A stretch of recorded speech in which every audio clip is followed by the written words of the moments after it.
जय हिंद दोस्तों, क्षिति वैविध्य के YouTube चैनल पर आप सभी का स्वागत है। इस चैनल पर हम लोग स्पेक्ट्रम कर रहे हैं, जो आधुनिक भारत का इतिहास है उसका हम लोग पार्ट 1 कर चुके हैं। जिस स्पेक्ट्रम की खासकर हम संक्षिप्तकी कर रहे हैं जो 16 चैप्टर में दिया हुआ है और वो परीक्षा की दृष्टि से बहुत ज़्यादा इम्पॉर्टेंट है। जब मैं तैयारी कर रही थी तब मैंने बहुत संक्षिप्तकी पे YouTube पे बहुत खोजा मैंने कि कोई उस पर कुछ पढ़ाया हो, कुछ बताया हो, लेकिन कहीं कुछ नहीं मिला। और वो संक्षिप्तकी इग्नोर करने वाला चैप्टर नहीं है, क्योंकि वो अपने आप में बहुत ज़्यादा इम्पॉर्टेंट है। अगर मॉडर्न हिस्ट्री से क्वेश्चन पूछता है तो मुझे लगता है कि डायरेक्ट और इनडायरेक्ट 5 से 7 क्वेश्चन वहाँ से ज़रूर होते हैं।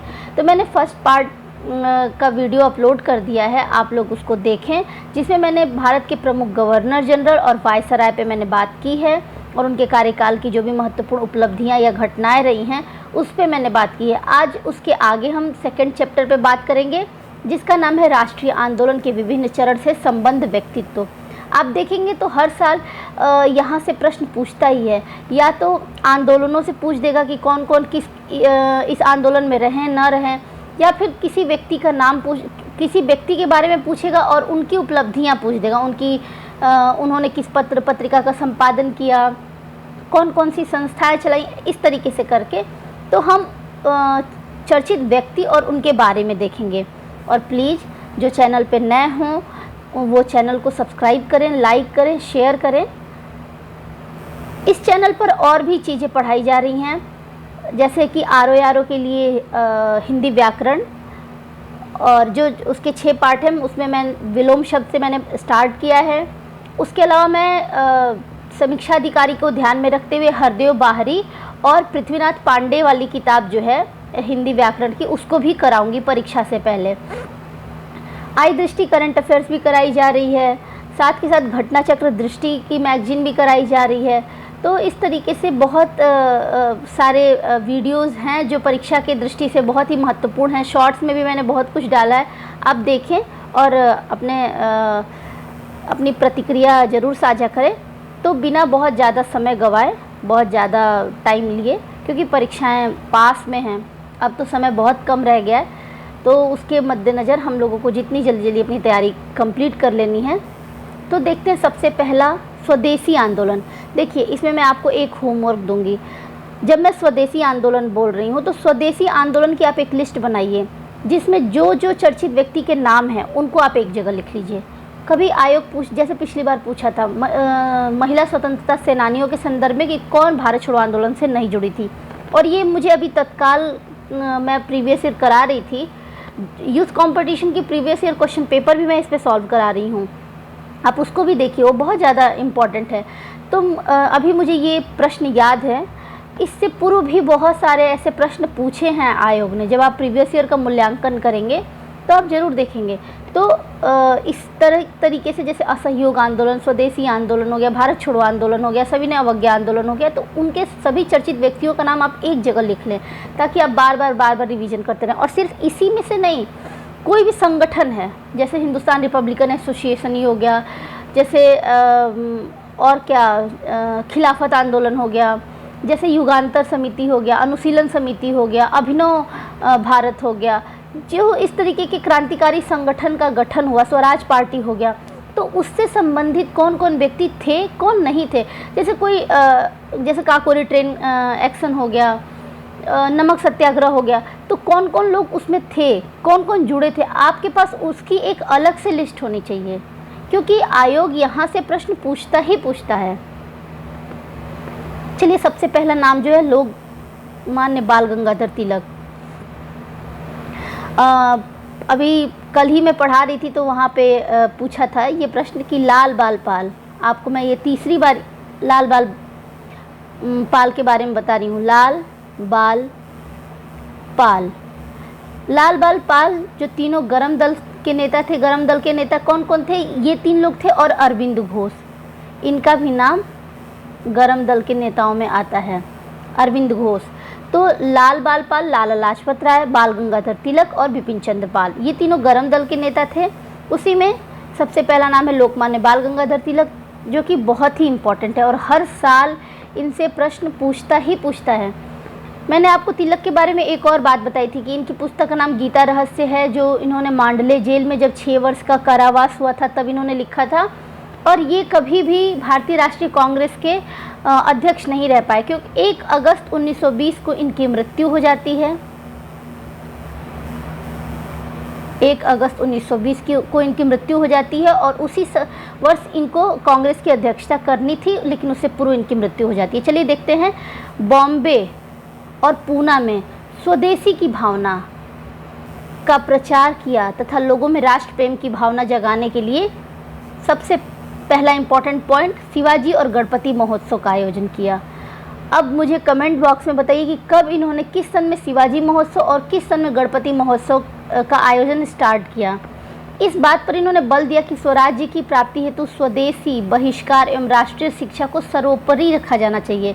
इन्होंने सहकारी केंद्रों की स्थापना की तथा स्वदेशी वस्तु प्रचारणी सभा का नेतृत्व किया।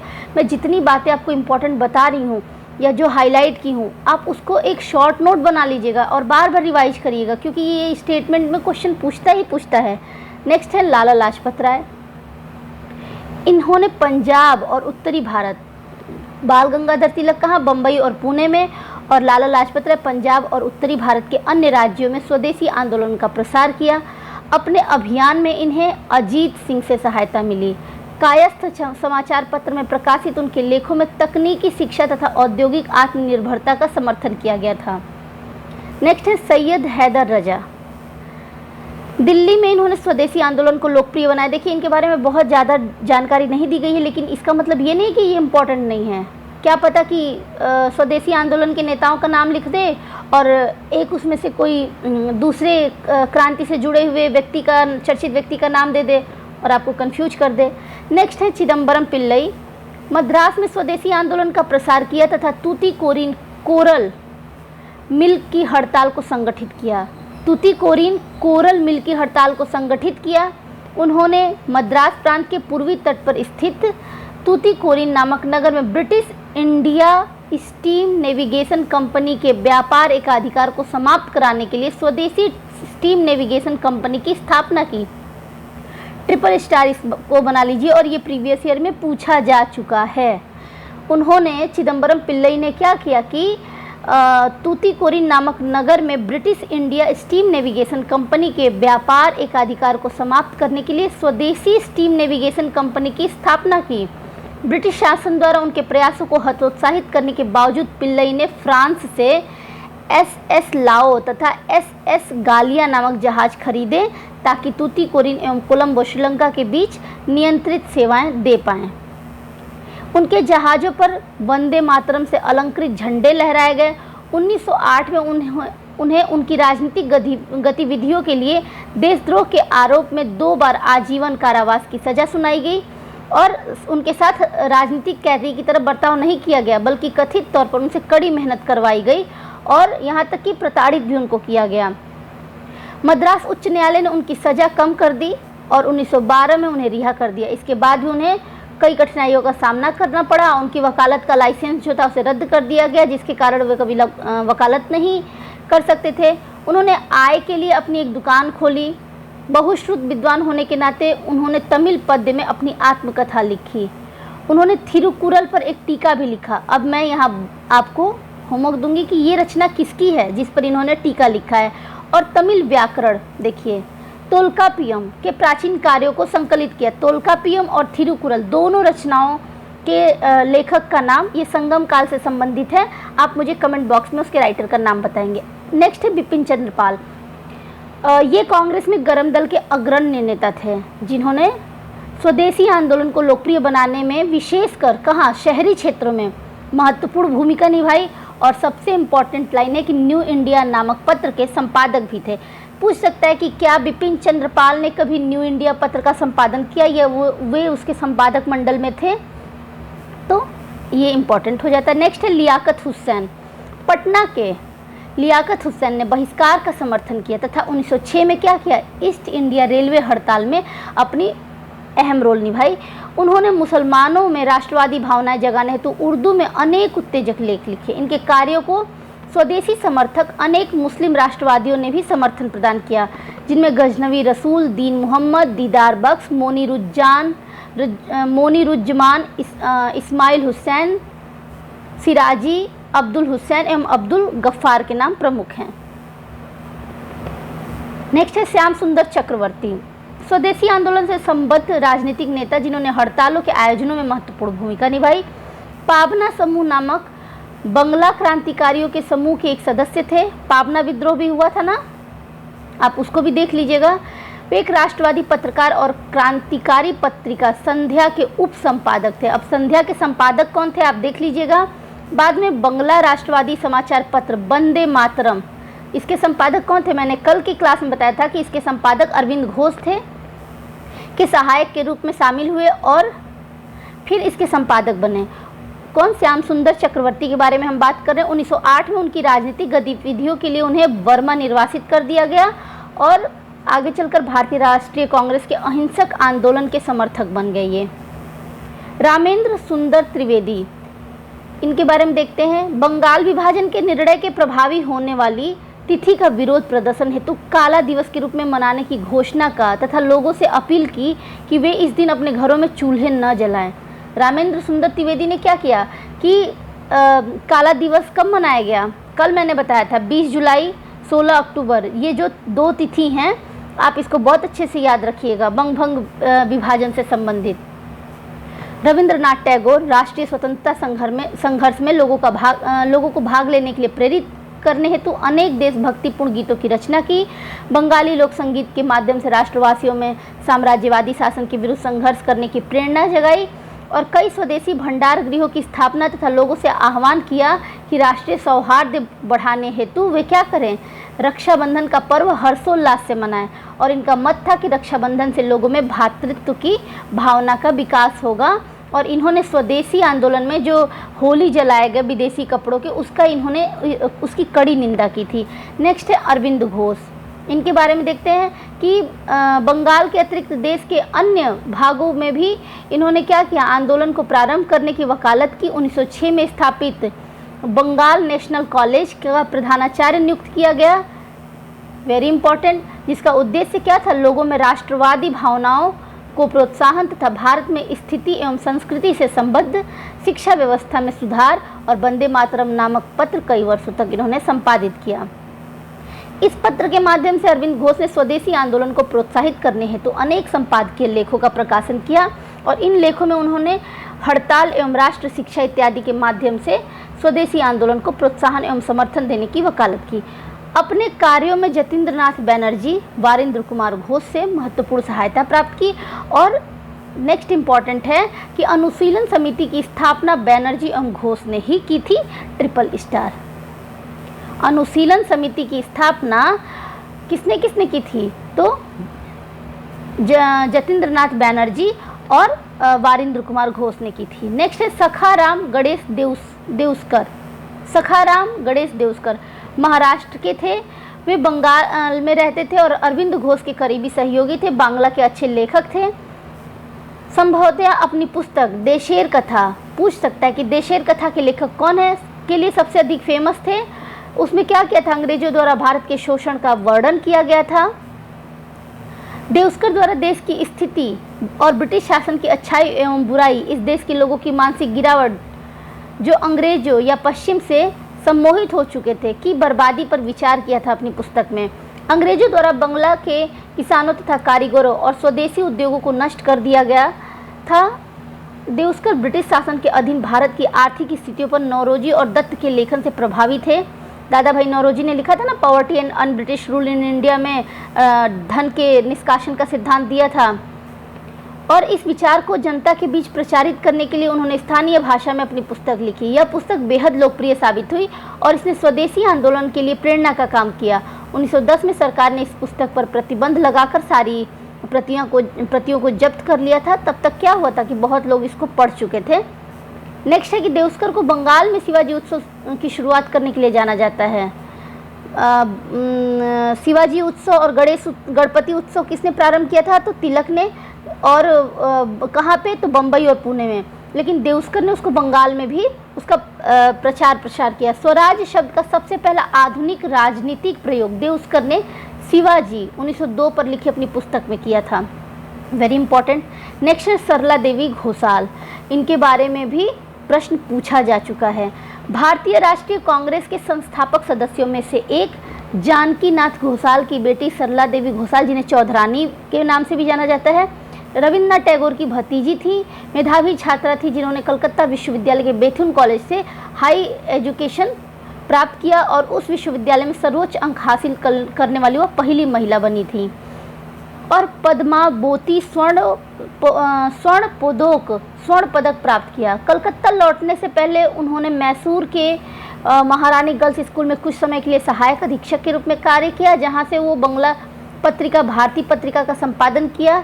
स्कूली बच्चों के बीच स्वतंत्रता संग्राम के बारे में जागरूकता फैलाने के लिए अपनी पुस्तक अहिताग्निका वेरी इंपॉर्टेंट लिखी और एक भूमिगत क्रांतिकारी समूह भी शुरू किया था, क्योंकि उनका मानना था कि आक्रामकता और हिंसा ही अंग्रेजों से आज़ादी पाने का एकमात्र तरीका है। नेक्स्ट है उन्हीं के बारे में कि ऐसा माना जाता है कि उन्होंने राष्ट्रीय गीत वंदे मातरम के संगीत में योगदान दिया था और अन्य कई गीत भी लिखे जिनका प्रयोग क्रांतिकारियों ने किया। वे स्वदेशी उत्पादों के उपयोग को बढ़ावा देने वाली पहली व्यक्ति थी और उन्होंने कलकत्ता के निकट बऊ बाजार में एक लोखीर भंडार नामक एक दुकान खोली जिसमें केवल स्वदेशी उत्पाद बेचे जाते थे। सरला देवी ने एक अग्रणी उद्यम अखिल भारतीय महिला संगठन भारत स्त्री महामंडल की स्थापना की। यह इलाहाबाद, लाहौर, अमृतसर, दिल्ली, कराची, हैदराबाद, कानपुर और कलकत्ता में एक अर्ध क्रांतिकारी समूह था। इसके बारे में आप देख लीजिएगा, भारत स्त्री महामंडल की स्थापना और ये कहाँ कहाँ पे इसका प्रसार था। उन्होंने पंजाब के एक प्रसिद्ध स्वतंत्रता सेनानी रामभद्र दत्त चौधरी से विवाह किया और अपने पति के साथ लाहौर चली गईं। उन्होंने महिलाओं के लिए कई संघ और संगठन खोलने के अलावा पंजाब में अपना परिवर्तनवादी कार्य जारी रखा। जैसे उन्होंने एक विधवा गृह स्थापित किया, संपादिका और प्रकाशक के रूप में एक अखबार हिंदुस्तान से जुड़ी थी। अपने जीवन के अंतिम समय में उन्होंने अपनी जीवनी जीबोनेर झोरा पाता, मेरे जीवन की बिखरी हुई पत्तियां लिखी। ये भी इम्पॉर्टेंट है। सुरेंद्र नाथ बनर्जी वेरी इंपॉर्टेंट, ये उदारवादी विचारधारा के समर्थक थे जिन्होंने द बंगाली समाचार पत्रों के माध्यम से सरकार के प्रेस विरोधी नीतियों के विरुद्ध आंदोलन चलाया और अनेक सभाओं को भी संबोधित किया। कृष्ण कुमार मित्र एवं नरेंद्र कुमार सिंह इनके प्रमुख सहयोगी थे। द बंगाली पर बहुत बार प्रश्न आयोग में पूछा जा चुका है। नेक्स्ट है अश्वनी कुमार दत्त। अश्वनी कुमार दत्त एक स्कूल शिक्षक थे जिन्होंने स्वदेशी आंदोलन को बढ़ावा देने हेतु स्वदेशी बांधव सभा की स्थापना की। इन्होंने बरिशाल के मुस्लिम काश्तकारों द्वारा चलाए गए आंदोलनों का नेतृत्व भी किया। प्रमथनाथ मित्र, बारेंद्र कुमार घोष और जतीन्द्र नाथ मुखर्जी, इन तीनों ने मिलकर कलकत्ता में अनुशीलन समिति की स्थापना की। वेरी इंपॉर्टेंट, कलकत्ता में अनुशीलन समिति की स्थापना कौन कौन किया? तो प्रमथनाथ मित्र, बारेंद्र कुमार घोष और जतीन्द्र नाथ मुखर्जी। नेक्स्ट है गोपाल कृष्ण गोखले। 1905 में बनारस में संपन्न भारतीय राष्ट्रीय कांग्रेस के वार्षिक अधिवेशन की उन्होंने अध्यक्षता की और स्वदेशी आंदोलन का समर्थन भी किया। ठीक, अगले हैं अब्दुल हालिम गजनवी। जमींदार और वकील थे, कई स्वदेशी उद्योगों की स्थापना की, क्रांतिकारी गतिविधियों को बंगाल से बाहर प्रसारित करने में अरविंद घोष की सहायता की। अबुल कलाम आज़ाद इनके मुख्य सहयोगी थे। नेक्स्ट है दादा भाई नौरोजी। कांग्रेस के 1906 के कलकत्ता अधिवेशन की अध्यक्षता की जिसमें कांग्रेस ने स्वराज का अपना मुख्य लक्ष्य घोषित किया। नेक्स्ट है आचार्य पीसी राय। इन्होंने कलकत्ता केमिकल्स की स्थापना की तथा स्वदेशी आंदोलन का समर्थन किया। नेक्स्ट है मुकुंद दास, रजनीकांत सेन, द्विजेंद्र लाल राय, गिरीन्द्र मोहिनी दोषी, सैयद अबू मोहम्मद। इन लोग के बारे में कि स्वदेशी की तर्ज पर अनेक देशभक्ति गीतों की रचना की। गिरीश चंद्र घोष, क्षीरोदय प्रसाद, विद्या विनोद एवं अमृतलाल बोस नाटककार थे जिन्होंने अपने रचनात्मक कार्यों के माध्यम से स्वदेशी आंदोलन को प्रोत्साहित करने का प्रयास किया। अश्वनी कुमार बनर्जी ये उतने इम्पोर्टेंट नहीं है, बस आप एक बार देख लीजिएगा। एक स्वदेशी कार्यकर्ता थे अश्वनी कुमार बनर्जी और भारतीय जूट मिल के श्रमिकों द्वारा अगस्त 1906 में बजबज नामक स्थान पर भारतीय मिल हैंड्स यूनियन की स्थापना में महत्वपूर्ण भूमिका निभाई। नेक्स्ट है सतीश चंद्र मुखर्जी, अपनी डॉन सोसाइटी के माध्यम से स्वदेशी प्रयासों द्वारा शिक्षा व्यवस्था में सुधार लाने तथा उसे प्रोत्साहित करने का प्रयास किया। नेक्स्ट वेरी इंपॉर्टेंट है मोतीलाल घोष, अमृत बाजार पत्रिका समूह से संबद्ध थे, उग्रवादी विचारधारा के समर्थक थे और भारतीयों में अपने उत्तेजक एवं देशभक्तपूर्ण लेखों के माध्यम से राष्ट्र प्रेम की भावना जगाने का प्रयास किया। ब्रह्म बांधव उपाध्याय के बारे में भी प्रश्न पूछा जा चुका है। अपने संध्या एवं युगांतर नामक पत्रों के माध्यम से स्वराज एवं स्वदेशी को लोकप्रिय बनाने का प्रयास इन्होंने किया। जोगेंद्र चंद्र, मार्च 1904 में कोष एकत्रित करने हेतु संगठन की स्थापना की और इसका उद्देश्य क्या था कि भारतीय छात्रों को तकनीकी एवं औद्योगिक प्रशिक्षण हेतु विदेश भेजना। ठीक है, आप बस थोड़ा सा इनके बारे में देख लीजिएगा। मनिंद्र नंदी के बारे में देखते हैं कि ये काशिम बाजार के जमींदार थे और इन्होंने स्वदेशी को बढ़ावा देने हेतु अनेक उद्योगों की स्थापना की। कालीशंकर शुक्ल स्वदेशी आंदोलन के समर्थन में अनेक पैम्फलेट प्रकाशित किए और तथा नए औद्योगिक वर्ग से ये आग्रह किया कि वे भारतीय हितों के पक्ष पोषण हेतु विशिष्ट प्रकार के व्यवसायों का विकास करें। उतने इम्पोर्टेंट नहीं है, बस देख लीजिएगा इनके बारे में। नेक्स्ट है सुंदरलाल, उत्तर प्रदेश के एक छात्र नेता थे जो कालांतर में इनका रुझान उग्रवाद की ओर हो गया, बहुत इंपॉर्टेंट नहीं है। कुंवर जी मेहता एवं कल्याण जी मेहता पाटीदार युवक मंडल के माध्यम से संगठनात्मक कार्य प्रारंभ किए। देखिए मैं कह रही हूँ बहुत इंपॉर्टेंट नहीं है, लेकिन फिर भी मैं इसको पढ़ा रही हूँ, बता रही हूँ। क्यों? क्योंकि कुछ चीज़ें होती हैं जिसका इमेज हमारे मन में बैठ जाता है। कभी एग्ज़ाम में इस तरीके से अगर सपोज वहीं से प्रश्न पूछ दिया तो मेरे दिमाग में तुरंत ये होता है कि अरे ये नाम तो सुना है, कहीं ना कहीं मैंने पढ़ा ज़रूर है इनके बारे में। तो इस वजह से आप बहुत ध्यान से सारी चीज़ों को देखते जाइएगा, क्योंकि कभी भी कहीं से कुछ भी पूछ सकता है और हम उसका आंसर देने में कैपेबल हों। लाला हरिकिशन लाल ब्रह्म समाज पर आधारित संगठन के माध्यम से पंजाब में स्वदेशी आंदोलन को लोकप्रिय बनाया और इस संगठन ने ट्रिब्यून नामक पत्र का प्रकाशन भी प्रारंभ किया। पंजाब नेशनल बैंक की स्थापना भी इन्होंने की। तो ये वेरी इंपॉर्टेंट हो जाते हैं लाला हरिकिशन लाल। नेक्स्ट है मोहम्मद सफ़ी एवं फजल ए हसन, ये दोनों पंजाब के मुस्लिम नेता थे जो रचनात्मक स्वदेशी कार्यक्रम से संबद्ध थे। नेक्स्ट है बी कृष्णस्वामी अय्यर, मद्रास प्रेसिडेंसी के मायलापुर ग्रुप के प्रमुख थे। जी सुब्रमण्यम अय्यर, टी प्रकाशम एवं एम कृष्ण राव, ये सभी दक्षिण भारत के प्रमुख नेताओं में से थे, किंतु वी के अय्यर से इनके तीव्र मतभेद थे। टी प्रकाशम और कृष्ण राव ने मिलकर 1904 में मसूलीपट्टनम में किस्तन ना पत्रिका का प्रकाशन किया। किस्त ना पत्रिका। सुब्रमण्यम भारती, प्रख्यात कवि, तमिल क्रांतिकारी समूह के सदस्य, तमिल क्षेत्र में राष्ट्रवादी भावनाओं के उत्थान एवं प्रसार में इन्होंने प्रशंसनीय भूमिका निभाई। नेक्स्ट है प्रभात कुसुम राय चौधरी और अपूर्व कुमार घोष, दोनों वकील थे और मजदूरों को संगठित करने में महत्वपूर्ण भूमिका निभाई। प्रेमतोष बोस एक अन्य प्रमुख मजदूर नेता थे। नेक्स्ट है हेमचंद्र कानूनगो, इनकी गणना देश के प्रथम क्रांतिकारी नेताओं में होती है। क्रांतिकारी गतिविधियों के प्रशिक्षण हेतु ये पेरिस गए और पेरिस से लौटने के पश्चात कलकत्ता में एक बम कारखाना और धार्मिक स्कूल की स्थापना की। देखिए नेक्स्ट है वेरी इंपॉर्टेंट प्रफुल्ल चाकी एवं खुदीराम बोस, ये दोनों क्रांतिकारी राष्ट्रवादी थे जिन्होंने 30 अप्रैल को कैनेडी की गाड़ी पर बम फेंक दिया था। ये भी बहुत ज़्यादा इंपॉर्टेंट है पुलिंग दास, क्योंकि इन पे भी बहुत बार प्रश्न पूछा जा चुका है। ये ढाका अनुशीलन समिति की स्थापना इन्होंने की थी और बर्रा या बारह डकैती कांड से भी ये जुड़े हुए थे। मदन मोहन मालवीय और मोतीलाल नेहरू प्रांतीय स्वायत्तता एवं गैर राजनीतिक स्वदेशी आंदोलन के पक्षधर थे। नेक्स्ट है सचिंद्र नाथ सान्याल, ये बनारस के क्रांतिकारी थे जिन पर एम समाध्याय के विचारों का गहरा प्रभाव था। एम समाध्याय संध्या के संपादक थे। ये अब जो भी नीचे जिनका नाम आ रहा है ये बहुत इंपॉर्टेंट है। सावरकर बंधु मित्र मेला संगठन की स्थापना 1899 में और महाराष्ट्र में सीधे तौर पर उग्रवाद में संलग्न थे। यही मित्र मेला 1904 में अभिनव भारत नाम की संस्था में बदल जाती है। दिनशा वाचा महाराष्ट्र के कपड़ा मिल मालिकों में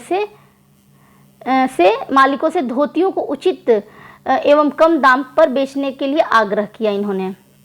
तो हमने अभी देखा स्वदेशी आंदोलन के से जो भी लोग जुड़े थे। इसके बाद असहयोग आंदोलन, एक बार मैं स्वदेशी आंदोलन के नेताओं को मैं बता देती हूँ किसका किसका नाम बहुत इंपॉर्टेंट है। लोकमान्य तिलक का हो गया, लाला लाजपत राय, सैयद हैदर रजा, चिदम्बरम पिल्लई। उसके बाद आप देख लीजिएगा बिपिन चंद्रपाल, लियाकत हुसैन को, श्याम सुंदर चक्रवर्ती को भी देख लीजिएगा, रामेंद्र सुंदर त्रिवेदी, टैगोर जी को, अरविंद घोष, देउस्कर, सखाराम गणेश देउस्कर, सरला देवी घोषाल, चौधरानी, सुरेंद्रनाथ बैनर्जी और हाँ अश्वनी कुमार दत्त का भी, प्रमथनाथ मित्र, बारिंद्र कुमार घोष, जतिननाथ मुखर्जी, गोपाल कृष्ण गोखले, नौरोजी। उसके बाद अश्वनी कुमार बैनर्जी, मोतीलाल घोष, ब्रह्म बांधव उपाध्याय। उसके बाद लाला हरि किशन लाल का नाम देख लीजिएगा। फिर जी उसके बाद आप प्रफुल्ल चाकी, खुदीराम बोस और हेमचंद्र कानूनगो का भी नाम आप नोट कर लीजिएगा। पुलिन दास, मदन मोहन मालवीय एवं मोतीलाल नेहरू, साचिंद्रनाथ सान्याल, सावरकर बंधु, दिनशा वाचा, इन लोगों का आप नाम नोट कर लीजिएगा। अब आगे हम कल असहयोग आंदोलन से जो भी संबंधित चर्चित व्यक्ति हैं उन पे बात करेंगे। असहयोग आंदोलन के बाद फिर मैं आपको दिखा देती हूँ, जिसके पास ये बुक नहीं है वो ले लेगा, क्योंकि ये बुक अपने आप में बहुत ज़्यादा इंपॉर्टेंट है। सविनय अवज्ञा आंदोलन तथा 1930 का दशक, उससे कौन कौन व्यक्ति जुड़े थे उन पे बात करेंगे, हमारा तीसरा टॉपिक होगा। चौथा होगा हमारा, बताती हूँ, 1 मिनट, मैं आप लोगों को दिखा दे रही हूँ, भारत छोड़ो आंदोलन। ठीक है, भारत छोड़ो आंदोलन।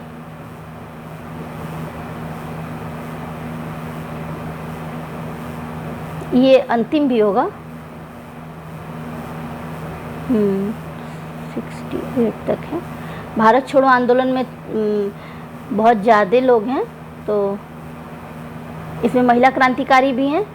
तो इतना ही है, 4 टॉपिक है जिसमें हमने आज 1 कंप्लीट कर लिया और 3 रह गया है। तो तीनों को, क्योंकि बहुत बड़ा वीडियो बनाने से मुझे लगता है कि ये बहुत बोझिल हो जाएगा, तो इंटरेस्ट के साथ पढ़िए।